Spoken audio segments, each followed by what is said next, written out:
Blessed be everyone. Today's topic is magic and how it works. We must start at the beginning, and the beginning of magic is the being or the power.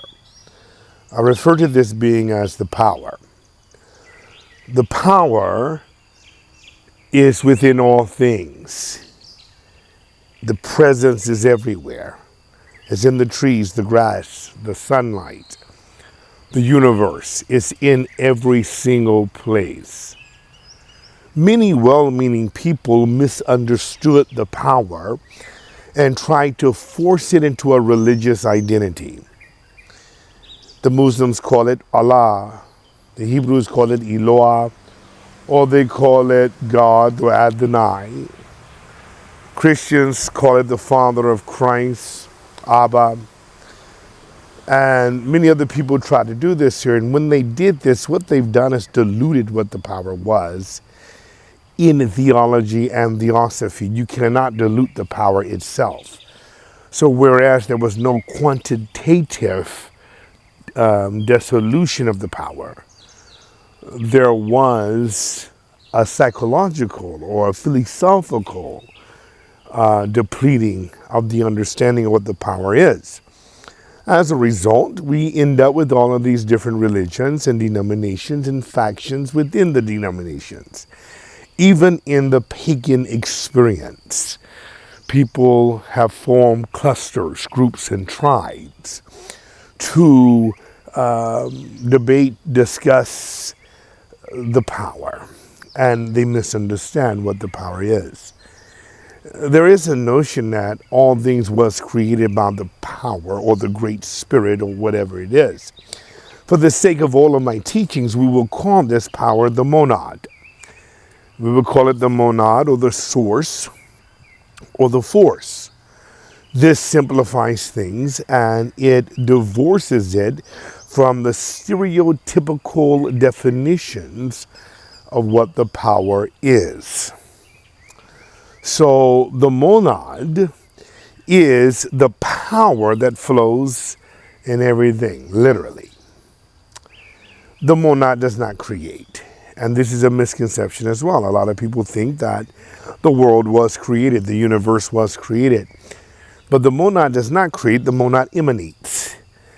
Emanation is different from creation. Creation indicates that there was a moment when the monad was not. That cannot be the case. Plato argued this very well. Plato says that the Greek gods were somewhat lacking for them to truly be God in the sense of being the all-powerful God. They could be lesser gods, but they could not be the all-powerful God because the all-powerful God has to be just that, all-powerful. There are four constructs that the power must operate in. The power must be omnipresent. That means everywhere at the same time. Everywhere. The omnipresence is not limited to time tenses, or senses rather. It's omnitime. Omnipresence and omnitime, same thing. The monad, the power, cannot have a past. It cannot have a future. It can only be in the eternal present. Einstein capitalizes on this idea and comes up with a theory called the block universe.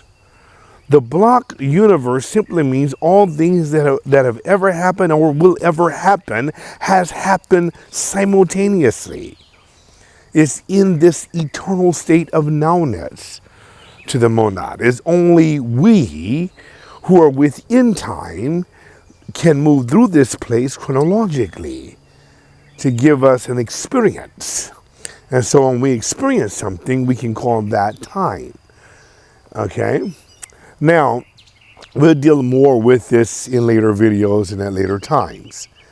So now, this monad, this being, this power, this force, this source has to be all-encompassing.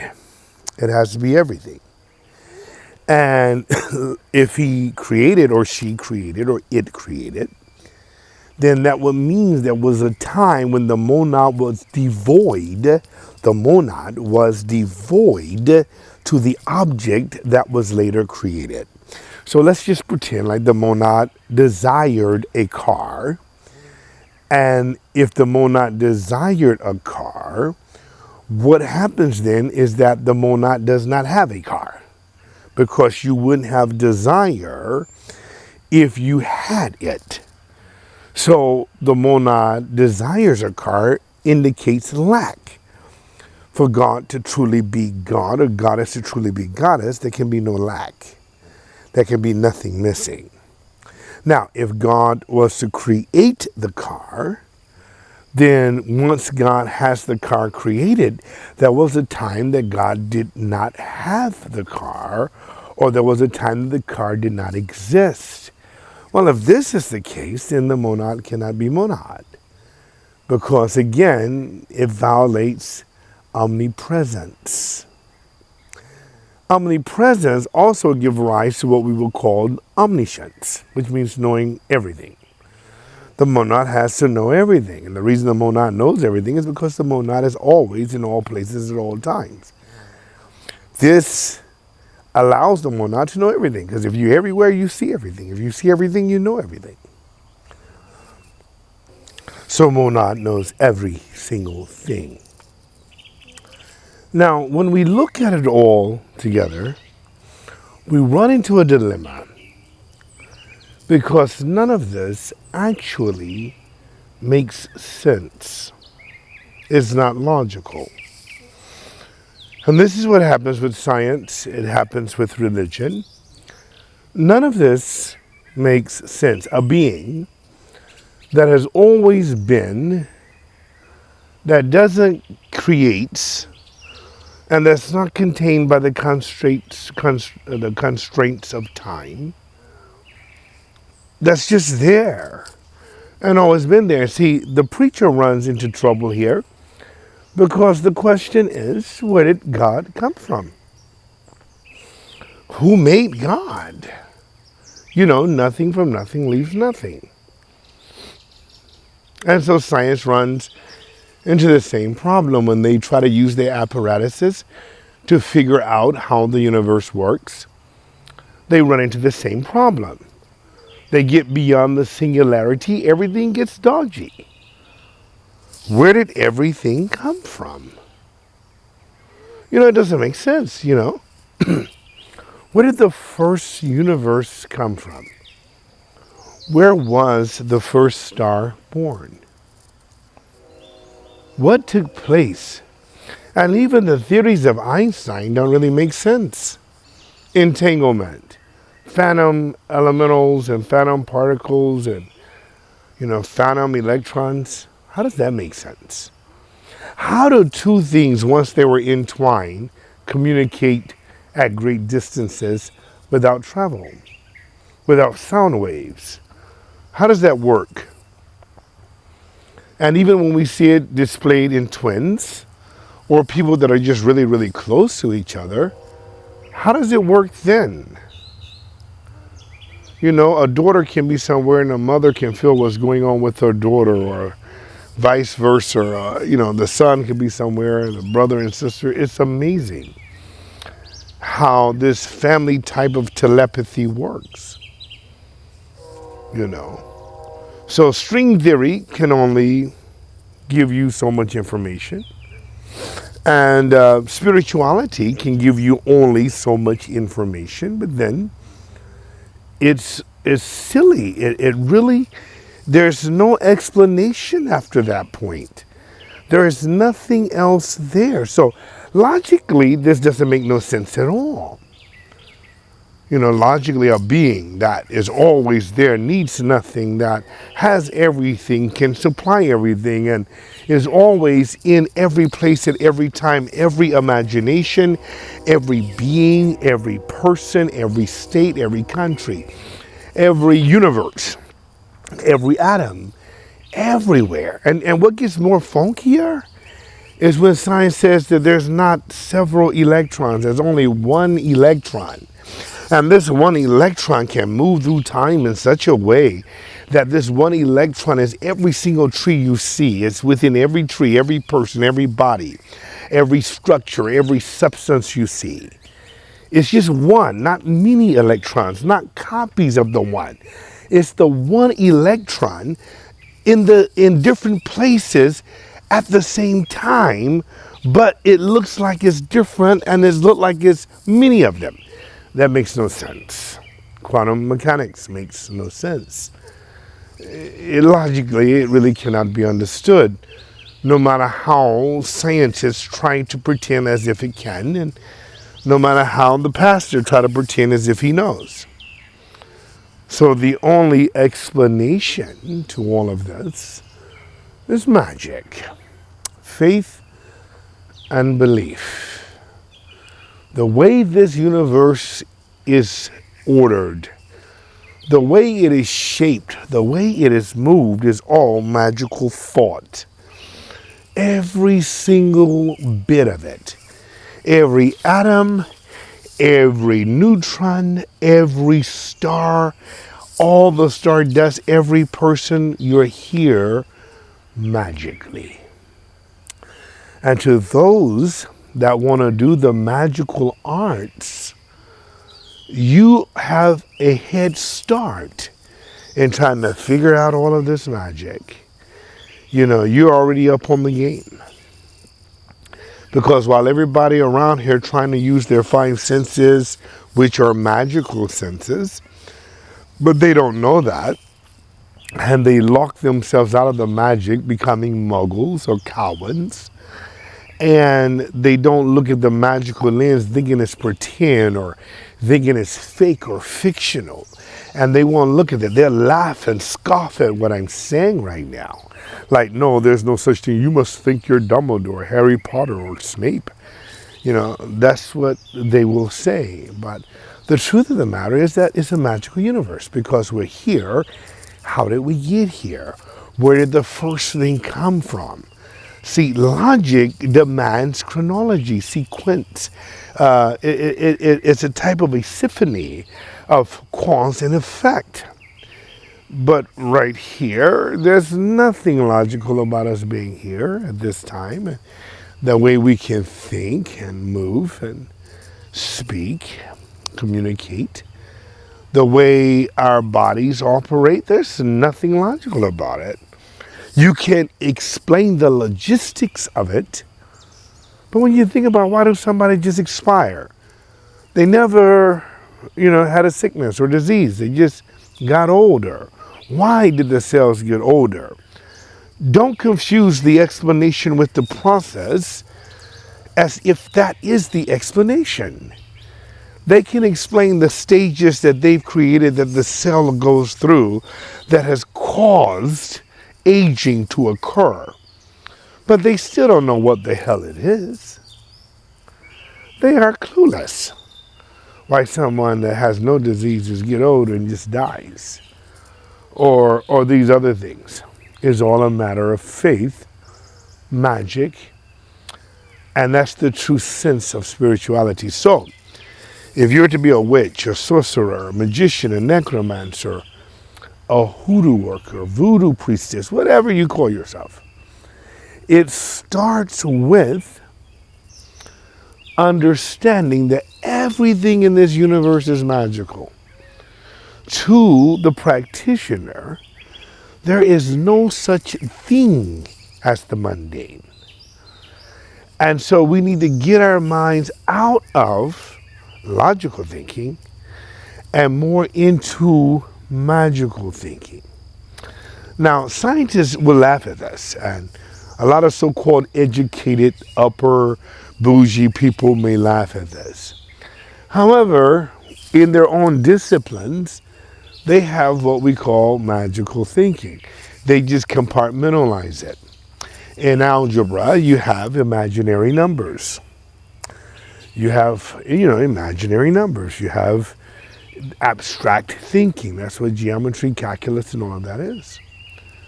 In the social sciences, they have the type of thinking. They don't know what pain is. I remember in my first psychology course I ever took in school, The question was, is pain really real or not? Is it real? How can we know it's real? You know, like all of us can go outside and experience the earth. We can put our feet on the earth. We can feel how the earth is. We can feel how the earth moves under our toes, not necessarily the orbit of the earth, but, you know, we can feel how the grass feels. But when someone hurts their toe or hurts their foot, then all of a sudden, you know, nobody else really feels that unless you're a powerful witch or a powerful empath.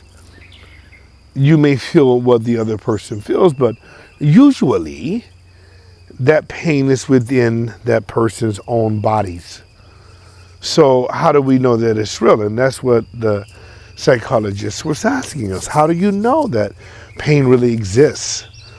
Especially if everybody have different pain thresholds, where we try to take into account the placebo effect. How do we know that that actually happens? That it's actually real? How is that possible? Now, I'm going to place this teaching on both my Hoodoo channel and Wintercrest. And the reason I am is because I think this is a good intro to magic. And if we start here and we begin to move in a more magical way, I believe that both groups will really get a great benefit out of it. Now, before I conclude, let me say this. What should you do to cultivate within yourself a more magical mind? Well, in order to do that, there's a few things you have to do. Number one, you have to stop feeding off of the social media cycles that don't give you a confirming bias of magic. Yeah, you have to stop watching the television shows, the music that is not confirming magic. If it doesn't refer to magic and it's not talking about magic and is not lifting your spirits, where you're wanting to be a better person, you got to stop with all the hoes, the bitches, and all those type of rap songs. And you have to go into a place where the music, the media, social and otherwise, is reinforcing what you already believe. So start watching Charmed, stuff like that. The Last Airbender. Start watching things that will cultivate your spirit. Start reading books, fictional books. Discovery of Witches, the Harry Potter series, Percy Jackson, anything that will bring you into a magical way of thinking. And then back that up with music. On top of this, you want to do affirmations 2, 3, 4 times a day. Do them on your lunch break. Do them before you go to work. Do them after you get off. You want to do affirmations that will help engage your mind and your spirits. Do them every day, especially before bed. Do affirmation. I am magical. I live in the magical world. I believe in spell casting. I believe in hoodoo work, or whatever you want to see in your life. So do affirmations. After you do the affirmations, do visualization. See yourself like these fictional characters. See yourself doing the spell. See the result of the spell. Visualize you living your most meaningful, magical life on a constant basis. And then the third thing you want to do is you want to kind of meditate right before you go to sleep. And you can combine visualization with meditation. Close your eyes and see everything that you want to bring into your life as you fall off to sleep. This is a good start. This is a good start. Then seek out friends. Seek out buddies of fellowship. People that will reinforce what you're doing. Listen to these videos over and over and over again until you know them by heart, so that they can get inside of your spirit if you're wanting the best out of your craft. Then the aesthetics are important. Start buying things in your home that reflect your desires. Go buy ones and buy crystals and buy magical theme posters and decor. Buy a keychain or t-shirts. Only wear magical t-shirts when you're off work. You may have a dress code at work, so don't do that at work, but when you're off work, all of these things will help you cultivate a magical mind, because you're going to need that mind as we go forward. Listen, if you don't believe you can do the magic, you will never do the magic. There's a verse in the Bible that says, according to your faith, so be it. And that's one of the few verses that I really believe. If you believe something is possible, then it will be possible. If you believe that it's not possible, then it won't be possible. It is very sad that most people won't even take upon this path. The path is narrow, and few of us there be that finds this path. But if you want to really be a real mage, a real worker of magic, then it's important that you put in the real work to do so. Well, we're going to stop here, but I'm going to be picking up on these things very, very soon. And I have a whole lot of videos on it that I got coming. We're going to be talking about this and trying to get you all the equipment you need to be as magical as you want to be. This is Paul Abayarafu. Until next time, everybody, blessed be.